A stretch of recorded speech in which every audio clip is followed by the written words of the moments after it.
we just had a celebration June 12 of 12 years unbroken democracy. So there is a saying, what does democracy mean to a hungry person? It's been 25 years, unbroken democracy. What does it mean to a hungry person?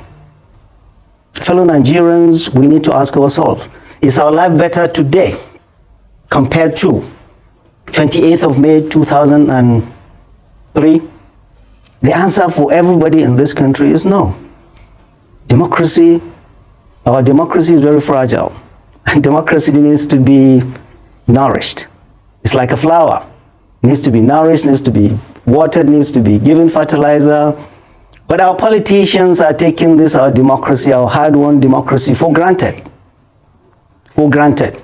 Just like they are taking Nigerians for granted. And I say this because I just came back from home. The ordinary worker's salary cannot pay for his food, cannot pay for rent, cannot pay for shelter, cannot pay for other necessities of life. And here we are celebrating. What do we have to show? So, for me, what I said is because President Bola Ahmed Tinubu had nothing to celebrate after his 1 year anniversary, he latched on to the June 12 and celebrate. So, for anybody less than 30 years, they gave the impression that democracy started 30 years ago, which is false. Nigerian democracy has seen turbulence. Our first democracy was truncated by the military violently too. The first prime minister was murdered. The premier was murdered. We have senior military officers that were murdered. We went to war because of that. Millions were killed during the war. We came back. We had a military president, military head of state, that no vanquish, no winner. Saw this country through war, through reconstruction, and healed this nation. And we had military rules, assassination of a military head of state. We came back to democracy again. The first executive president of the Federal Republic of Nigeria, President Shehu Shagari, was overthrown by the military in the second term. Umaru Diko, one of his ministers, was put in a crate in London to be shipped back to Nigeria. So, for anybody less than 30, the celebration June 12 was giving them the impression that that was the beginning of democracy. No, it isn't. Democracy has a long history, bloody history. And those that fought June 12, Governor Lamido put it very well. He said there was June 11 before June 12. June 12 was a national voice, a cohesive voice. People were tired of the military. And they voted for late MKO Abiola from Abia to Zamfara. He beat late Bashir Tofa from Kano, a state that is the largest population in the north. Governor Sule Lamido said they campaigned for Abiola all across this country. So for you to say June 12, and he said the Nadeko element just grabbed it after the meal and started it. Well, so by doing that, you do a great disservice by sectionalizing or ethnicizing June 12. June 12 is a lot more than sections or Nadeko. There were people that fought for June 12. The president, Bola Obasanjo, was in prison. His vice president, Shehu Yaradua, lost his life in prison. We've never had a president and a vice president imprisoned. Many people lost their lives for democracy. So let no few people take credit. Mr. President, President Bola Ahmed Tinubu should have known better. He is no more an Nadeko person. He is President of the Federal Republic of Nigeria and acknowledged Nigerians more than any other person for June 12. And let's move on. So, for me, June 12 celebration was just he wanted to celebrate his 1 year failure of democracy. He needs to do better. Nigerians are groaning. There is hunger in the land. Everywhere we see it. And I took the liberty of doing this. Fellow Nigerians, this is Nigeria. This is what we see. Severe malnutrition in children. This is marasmus. Where's in pediatrics, we say the child is the barometer of the family. Prof, which picture are you showing us, Prof? The whole family is malnourished. Prof, can you give a context to in the this photograph? Country, this is not Sudan, this is not Yemen, this is not Afghanistan, where these countries are war-torn. Nigeria, we've not experienced drought. We are not officially at war, but we are seeing this in our country. And Medicine Sans Frontières, Doctors Without Borders, they have raised the alarm The children Professor are Usman. dying from severe malnutrition. Professor Usman, Their if you can hear inpatient me. feeding centers are overflowing, particularly in the north. They are having to treat them on mattresses. All right, Fellow Prof. Nigerians, I did this to prick the conscience of our people, especially our leaders. We in good conscience cannot allow this to happen in Nigeria.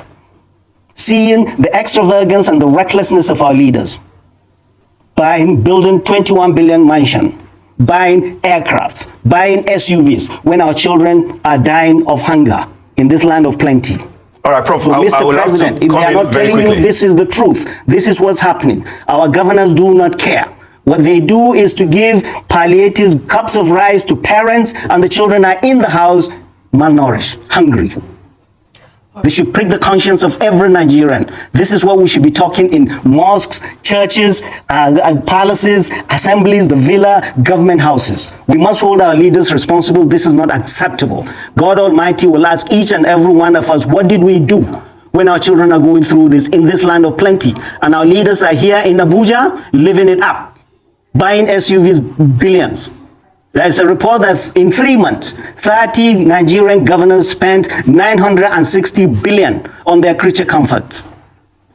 On that All day, right, that Prof. is certain, God Almighty will ask each and every one of them, what did you do? Professor when He Usman. gave you that stewardship of our people. Professor Usman, This is what's can you hear happening me, all please? across this country, particularly in the north, because of the insecurity. Our children, this is what you see in Prof, those homes. we would like you to put context to the picture that you are showing to us. Thank you. All right, Prof, can you hear me? I've been trying to get your attention all day. Are you with me, Prof? Thank you. Are you with me, Prof? Can you hear me? Are they with me? Yes, can you hear me? Prof? All right, it doesn't look like Prof can hear us. We have to go on a quick break and then return so that we can get time. And I wanted you to put a bit of context to the picture, because what you're saying is that represents Nigeria of today, especially northern Nigeria. But which picture is this? When was it taken? Who took it? The picture that you showed to us, sir. This, this, you can see it now, or did you take it off? No, we saw it earlier, but I was... Did you take it off? No, we didn't. We didn't. We Yeah. can still see it. So I'm asking, give us context about this picture. When was it taken? In which state of northern Nigeria? Yeah. Look, Go on, please. these are children from a hospital. These are children from a hospital in northern Nigeria. Recently taken. Where in northern Nigeria, and when was it taken? Pardon? Where? Which no, I state? won't tell you specific. I won't tell you specifically. Okay. I won't tell you specifically. Kaduna State. All right. How And this is everywhere. Yeah, go on. You go to any hospital. You go to any hospital in northern Nigeria, you will see that. And Medicine Sans Frontier, all their feeding centers in the north. June 4th, go and look at their report. They are raising the alarm and warning that children are dying of malnutrition. Children are dying of malnutrition and raising the alarm. So this is true. This is not fake news.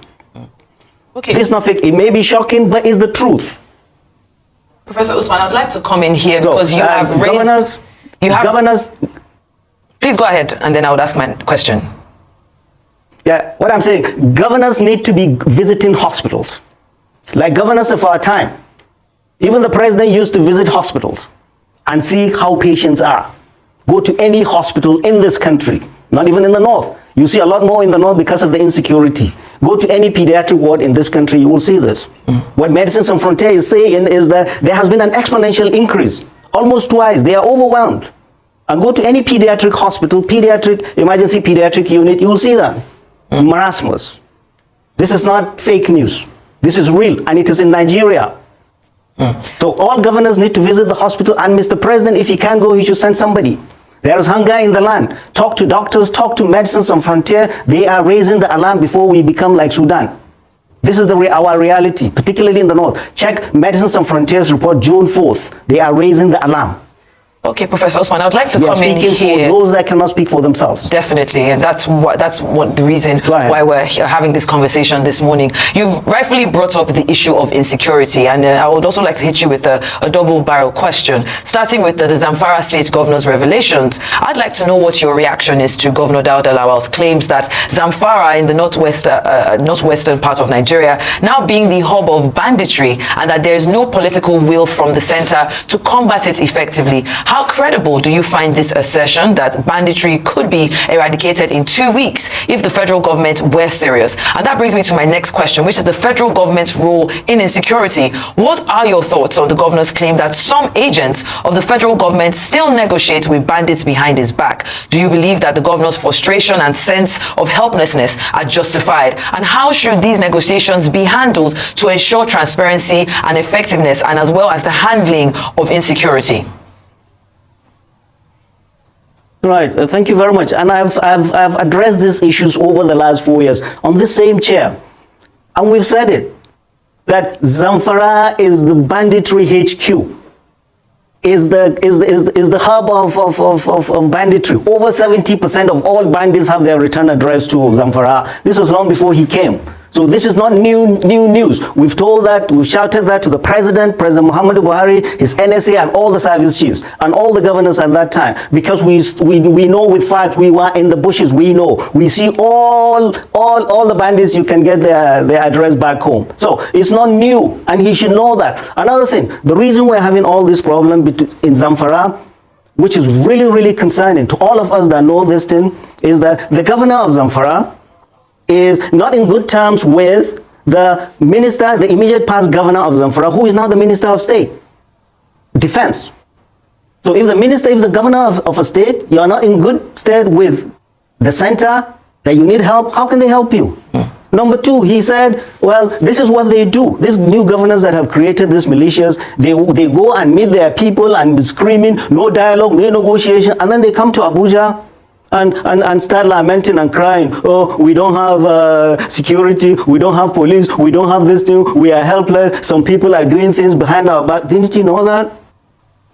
A state governor does not even have control over the yellow fever in the state. What options does he have? The options he has is to work with the center, not fight them. The other option, which is cheaper and most important, which we've been advocating, is find a way to dialogue and cut the bloodshed in your state. I've said it again and again, and the military know that. The military cannot bring peace to us. The role of the military is to provide an enabling environment for dialogue to happen. So these new governors want to go to war, just like President Muhammadu Buhari went to war for 8 years. And he's saying the same thing, exactly the same thing, verbatim. What President Muhammadu Buhari said 3-4 years ago at the palace of his eminence in Sokoto, that he does not understand banditry. The governor of Zamfara state is saying he doesn't understand it. Well, then we're in big trouble. Then what are you fighting? I'm a doctor, you don't have a diagnosis, how can you write a prescription? If the commander-in-chief did not understand it, what was he fighting? If the chief security officer of a state does not understand it, then what are you fighting? First of all, numero uno, understand it. You don't understand it, you are complaining, and I've always said, and it's very true, problems are local. Solutions must be found locally. All the big plans from Abuja we've been doing over the last 8 years have not worked and will not work because there's no consultation with the local. The banditry in Zamfara, distinctly different from what you see in Katsina, from what you see in Sokoto, Kebbi, Kaduna, Niger, and Benue, and Plateau. So every governor must understand what is his local issues, who are the main actors, where are they, who are the interlocutors, who can you talk to. What you have as a governor is to find peace and reduce the bloodshed. There is civil war going around all over the north. The Fulanis are fighting this vigilantes, they are fighting this, they are fighting this, they are fighting this. So when the military comes with their bombs and drones, who do they drop bombs on? When vigilantes are armed and bandits are armed. So, and the governors created all these vigilantes. And I tell them, the President Muhammadu Buhari as a commander-in-chief for 8 years, been doing this fight, here we are. Katsina today is, before President Muhammadu Buhari came, we did not know what IDPs were. Now he's left us with 22 out of our 34 local governments under siege, 65%. Borno State is safer and more secure than Katsina because we've been fighting 8 years. So we're going to continue this. So the military, the whole military is where it is today. You governors come and say, yeah. Right. So what I am saying is that the whole thing is messed up. And the center, that is the center, just sat down and is looking at these governors with their vigilantes. Like, okay, we're waiting for you, you fail, we know you fail. And fail they will. Because there is no synergy. There's no way these vigilantes can do anything that the regular military has not been able to do. And I've said again and again, banditry is not a military problem and it can never be won on the battlefield. The role of the military is to provide an enabling environment for dialogue, and dialogue must happen. And the federal government needs to come in force and own this dialogue and make sure there is peace. Hello, we are fighting each other. It is not Mali coming to Nigeria or Burkina Faso coming to Nigeria. No, they are all here. We are fighting each other. Where are the elders? All right. Everybody must come in and give space for the military. Military is taking hits all over. We're asking the military to do more than it is supposed to do. Doing police work, doing everything. No, we need to give this military a break by everybody coming in and do what we need to do as citizens. Not just sit down and allow governors to create vigilantes that are essentially increasing bloodshed. Over the last year, this is what we've seen in states that have created vigilantes. So that's not the way to go.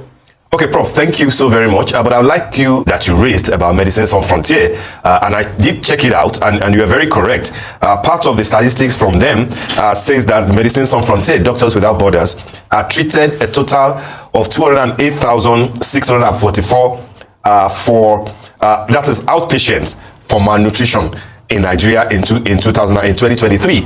And a total number of 57,278 inpatients for malnutrition. And they say that the situation is even more dire given the inflation that we have now, and that the outlook for 2024, may be a lot worse. What are your thoughts? Not just to the president, it is important to speak to the president, but what about the 19 governors in northern Nigeria? What about the local government chairmen who are supposed to be closer to the people?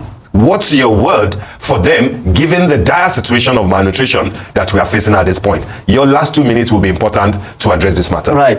All right, Prof. Good. And we like it or not, we like it or not, President Bola Ahmed Tinubu is the president and commander-in-chief, and it's his government. Everywhere in the world, nobody will say it is Governor Rata or Governor this. It is President Bola Ahmed Tinubu's Nigeria that we are seeing this. So he must be proactive and come in and as an emergency, feed our people. He gave a directive to release 42,000 tons of grains to give to vulnerables. But guess what? The honest truth is that there is nothing in the silos. But Mr. President, there is nothing in the silos. These patients, these kids do not need grains. They are marasmic. They need high protein milk to bring them back to life. 2 cups of rice that the governors give will not do it. So, Mr. President, you need to keep an eye. This is a national security issue. All your security officers, the NSA, must pay attention and make sure we don't get to what we are seeing in the Sudan or Yemen. The governors, we cannot trust them with... Where are our governors in northern Nigeria now? They are all in Saudi Arabia, telling God what I do not know, with these children in their states.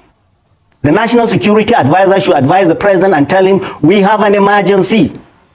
And the governors must stand up and feed our children. It is not rice, it is not maize that will fix these kids.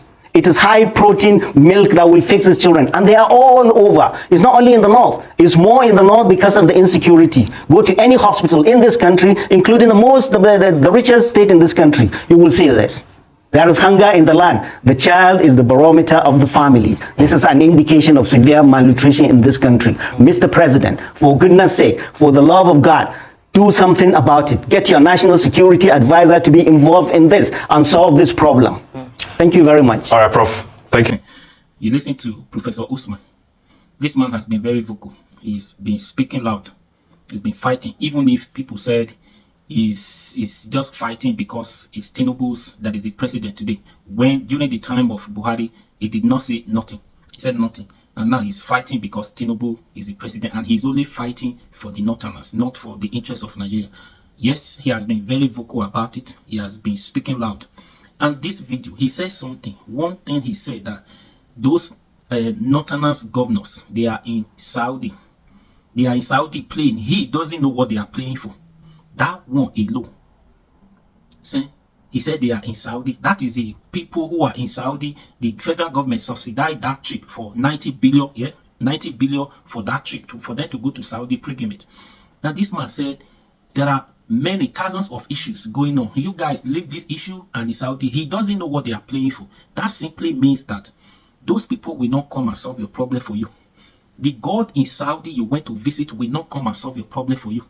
Now, the interesting part of it is, don't be surprised. Those people who are claiming holy now, those northern governors and some of the leaders, they are part of the insecurity we are talking about.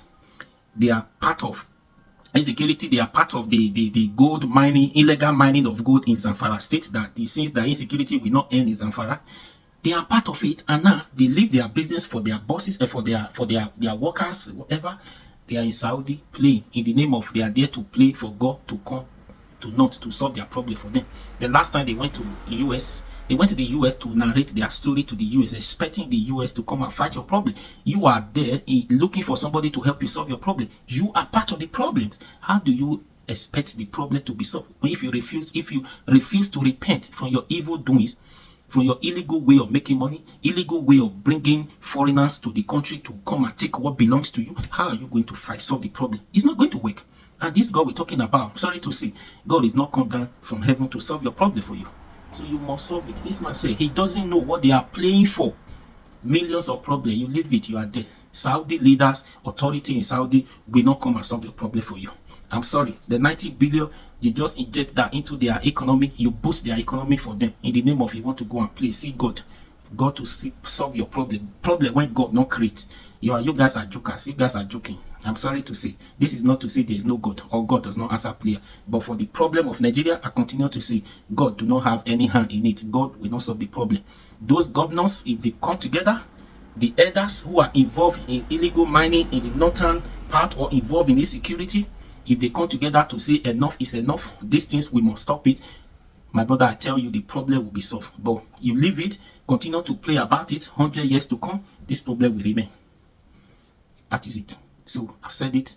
They need to come together, do the needful across all the states, not just the north. The same thing going on across all the other states.